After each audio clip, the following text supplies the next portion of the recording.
নমস্কার, আমি মন্দিরা। আমি চলে এসেছি আজ ইউটিউবে একটা নতুন ভিডিও নিয়ে। তার আগে কয়েকটা কথা তোমাদের বলে দিই।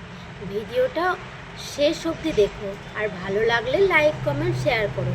আর কথাটি হচ্ছে, কাল হচ্ছে আমার ভাইদের স্কুলে একটি প্রোগ্রাম হয়েছে, মানে ওই নাটক বলতে পারো। তো নাটকটা করা হয়েছে বাল্যবিবাহ যাতে না দেওয়া হয় তার জন্য। একটা সুন্দর নাটক হয়েছে এবং সেই নাটকটা একদম পুতুল নাচের যে স্টেপ বাই স্টেপ পুতুল নাচের মতো করে স্কুলের বাচ্চা ছেলে মেয়েরাই সবাই তাতে অনুষ্ঠিত করেছিল এবং সবাই তাতে যোগদান করেছিল। তো সত্যি খুব সুন্দরভাবে তারা করেছে। তবে আমার কাছে নাটকটা হাফ রয়েছে, সেই হাফটাই আমি সবার সঙ্গে শেয়ার করতে চাই। আর এটাই বলতে চাই যে বাল্যবিবাহ যাতে না দেওয়া হয়। আর এই যে বাল্যবিবাহ যাতে না দেওয়া হয়, এটা কিন্তু ওপর মহল থেকেই নির্দেশনা ছিল যে প্রত্যেক স্কুলে স্কুলে এই এই একটা নাটকের মাধ্যমে বাচ্চা, যে আমাদের স্কুলের বাচ্চা মেয়েরা বা বাচ্চা ছেলেরা আছে তাদের মধ্যে প্রত্যেকটা পৌঁছে দেওয়ার জন্য প্রত্যেক স্কুলে এইরকম প্রোগ্রাম যাতে করা হয়। আর প্রত্যেক বাড়িতে যেন এইগুলো পাঠানো হয়, মানে এই যে ভিডিওটা পাঠানো হয় এবং জানানো হয়, যাতে কোনো বাড়িতেই এইভাবে বাল্যবিবাহ না দিয়ে দেওয়া হয়। তার জন্য তো সরকার আমাদের অনেক কিছুই দিচ্ছে। আর যেগুলো দিচ্ছে হয়তো অনেকেই বলবে সরকার কি এমন দিচ্ছে, কেন দিচ্ছে, সরকার তো এর মারছে ওর মারছে। হ্যাঁ, হতেই পারে, পার্টিগত ব্যাপারে বা পলিটিক্স ব্যাপারে আমরা যাচ্ছি না। যেহেতু এটা একটা স্কুল প্রোগ্রাম, তো সেখানে সুন্দরভাবে যে পরিবেশনা করা হয়েছে, এটা তো একটা ভালো পরিকল্পনা, তাই না? যাতে বাচ্চা মেয়েগুলোর বিয়ে দিয়ে তাদের জীবনটাকে নষ্ট করে না দেওয়া হয়, যাতে তাদের বুদ্ধি হলে, তারা একটু বড় হলে, তাদের বয়স হলে তারা নিজেদের মতো করে নিজেদের ভাবনায় ভেবে তারপর বিয়ে করতে পারে। তখন বাড়ির লোক বিয়ে দিক না, তখন অনেক ভালো, হয়তো অনেকের বাবা মা ভাবে যে ভালো ছেলে পেয়েছি বিয়ে দিয়ে দিই, কিন্তু এটা তো একদমই উচিত নয়, তাই না? এই যে 15-16 বছর বয়সে যে বিয়ে দিয়ে দেওয়া হচ্ছে, এইগুলো তো পুরোটা মেয়েদের কে তাদের কোনো অনুমতি তো নেওয়াই হয় না, তাদের ইচ্ছে আছে কি না আছে সেটাও জানা হয় না, মানে এইভাবেই বিয়ে দিয়ে দেওয়া হচ্ছে। আর এইভাবে হয়তো অনেক সংসার আগেকার দিনে হয়তো টিকে গেছে, কিন্তু এখনকার সময়ে কিন্তু এইভাবে সংসার আর টিকছে না। হয়তো কিছুদিন পর ডিভোর্স হয়ে যাচ্ছে, না হলে ঝগড়া ঝামেলা হয়ে যাচ্ছে, আর না হলে আর একটা সবথেকে বড় ব্যাপার হচ্ছে যে বিয়ে হয়ে গেলেই কিন্তু বাচ্চা একটা হয়ে যাচ্ছে, আর তারপর শরীরে অসুস্থতা হয়ে যাচ্ছে, মানে অনেক রকমের প্রবলেম হচ্ছে। তাই সবার কাছে এই ভিডিওটা আমি পৌঁছে দেওয়ার জন্য বলবো। আর আমি যতটুকু আমার কাছে আছে আমি ততটুকুই শেয়ার করছি। যেহেতু আমার ভাই পড়ে এখন বোলপুর তারাশঙ্কর হাই স্কুল বিদ্যাপীঠে আমার ভাই পড়াশুনো করে ক্লাস 8-এ, আর ও এই প্রোগ্রামে যোগ দিয়েছিল। যেহেতু ও প্রথমেই একটা অংশগ্রহণ করেছিল, তো সেটা বেশি তো নয়, তাই। আর আমার একটা বাড়িতে ফোন ছিল, যে ফোনটা কোনো কাজ হয় না, শুধু ভিডিও বানানো যায়, তো সেই ফোনটা নিয়ে গিয়েই একটু ভিডিও বানিয়েছিল। আর ও যখন অংশগ্রহণ করেছিল তখন সেইভাবে কেউ ছবি হয়তো তুলে দেয়নি বলে ওর নিজের পার্টটুকু তুলে ধরতে পারেনি, কিন্তু আর যাদের পার্টগুলো আছে অনেকটাই পার্টও তুলে ধরেছে, আর সেইগুলোই আমি তোমাদের সঙ্গে শেয়ার করছি। তো সবাই কিন্তু এটা দেখো, আর বেশি করে শেয়ার করো, লাইক করো, কমেন্ট করো।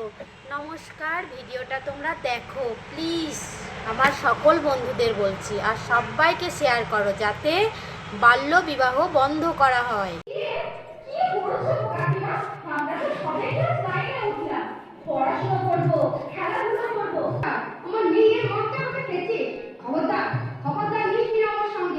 বাপরে বাপরে, মেয়েটা বিয়ে দিতে পারলে বা শান্তি।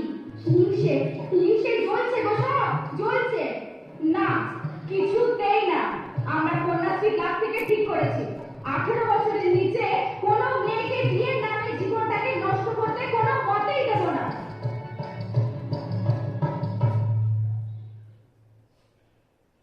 টাইপলাইনে নিজেই ফোন করতে পারিস 10-9-8 না, তারা তোমায় হেল্প করবে।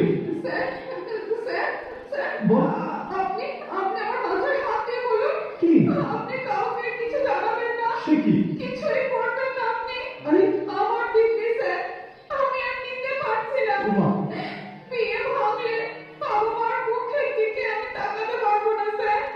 আমাকে আত্মহত্যা করতে কি হবে। বলছিস? আমাকে চাই স্যার। উমা, উমা দাঁড়া, উমা, উমা।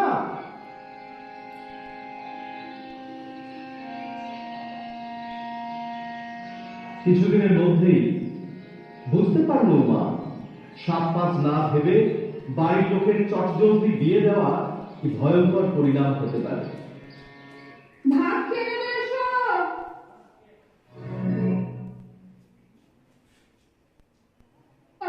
হ্যাঁ,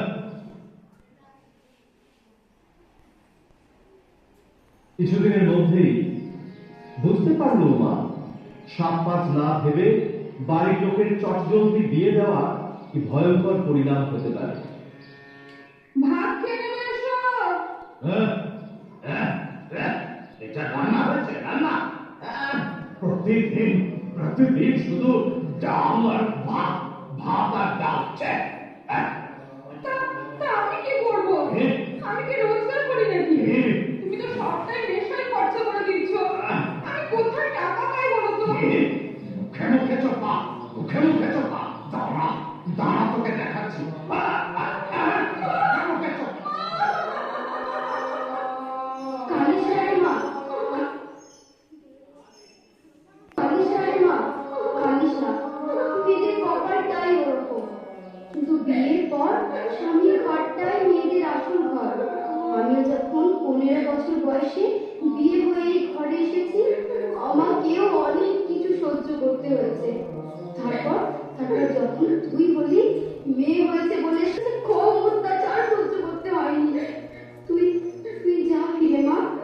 কদিন কদিন চুপচাপ করে সব মেনে নে। একটু বয়স বাড়ুক তো, দেখবি দেখবি সব ঠিক হয়ে যাবে। যা মা, যা, ফিরে যা, ফিরে যা মা, যা। আমি যাবো না মা।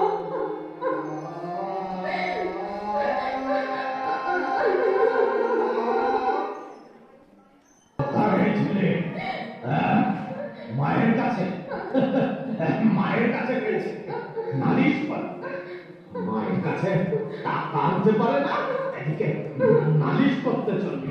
জানিস না, মেয়েদের কপালটাই ওরকম। কিন্তু বিয়ের পর স্বামীর ঘরটাই মেয়েদের আসল ঘর। বেশ, যা যা যা, তোকে তোকে সিং বাবুর কাছে দিয়ে আসি, বুঝলি?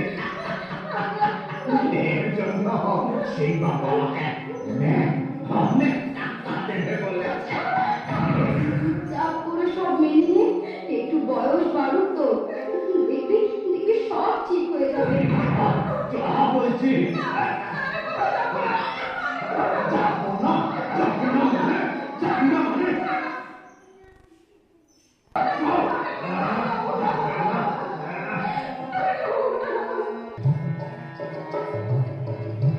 বিয়ে একটা বড় ছোঁয়াচে রোগ। তোমার বিয়ে ছোঁয়া লাগলো আমার বাড়িতেও। তাড়াতাড়ি বিয়ে না দিতে পারলে যেন পাড়া প্রতিবেশীদের ভাত হজম হয় না। তাই তাই একদিন লেখাপড়া করবে। একবার লেখাপড়া করে কি করবে কি? একটা ভালো সম্বন্ধ এসেছে, কাল পাক্কা দেখা। ভালোই ভালোই কাল সব ঠিক হলে না, তোর বিয়েটা হয়ে গেলে আমাদের কাঁধের থেকে দায়টা নামে, বুকের বোঝাটা খালি হালকা হয়। না মা, না। কি বলছেন আপনি? আপনার ওই আদরের মেয়েটি আপনার দায়, বুকের বোঝা? মা হিসেবে আপনার ওই একটি কর্তব্য উচিত, মেয়ের শরীর, মেয়ের মন এর কোনো মূল্য কি তাহলে আপনার কাছে নেই? তা কেন বলছেন? আমরা তো মেয়ের ভালোর জন্যই এসব করছি। মেয়ের ভালো? মেয়ের ভালো মানে অল্প বয়সে বিয়ে? কে বললো আপনাকে? আপনি জানেন একটা মেয়ের শরীর 18 বছরের আগে বিয়ের জন্য কোনো মতেই প্রস্তুত পায় না। এই বয়সে বিয়ে দেওয়ার মানেই আপনি আপনার মেয়ে যতকালে মারা যায় তার বেশিরভাগই কিন্তু এই বাল্য বয়সে বিয়ে দেওয়ার জন্য। একজন অপরিণত মায়ের অসুস্থ শিশুর জন্ম দেওয়ার সম্ভাবনা থেকে যায়। দেখুন, আপনার মেয়ে লেখাপড়ায় ভালো, ওকে বড় হতে দিন, ওর মতো করে ওর শৈশব বাল্যকাল কাটাতে দিন। ও যদি লেখাপড়া না করে তাহলে ওর ছেলে মেয়েরাও তো লেখাপড়া করতে পারবে না। অশিক্ষিত মা কি ছেলে মেয়েদের লেখাপড়ায় সাহায্য করতে পারে? তা ঠিক, তবে আমাদের গরিবের সংসার মেয়েটাকে ভালো করে খেতে দিতে পারি না। পড়াবো কি করে? এটাও আপনাদের ভুল ধারণা। স্কুলে পড়াতে এখন বিশেষ কিছু খরচ পায় না, বইপত্র স্কুলই দেয়। এমনকি কন্যাশ্রী প্রকল্পে প্রতি বছর টাকাও দেওয়া হয়। 18 বছর পর বিয়ে না করে মেয়ে যদি লেখাপড়া চালিয়ে যায় তাহলে এককালীন 25,000 টাকা পাওয়া যায়। আর সব থেকে বড় কথা, মেয়ে তার জীবনটাকে ফিরে পাবে, নিজের মতো করে নিজের জীবন সাজাতে পারবে। তা আমাকে কি করতে হবে? আপনাকে কিছুই করতে হবে না। আপনার মেয়ে তারা ও অনেক এক্সপার্ট, খুবই যা করার করবে। বেশ বেশ বেশ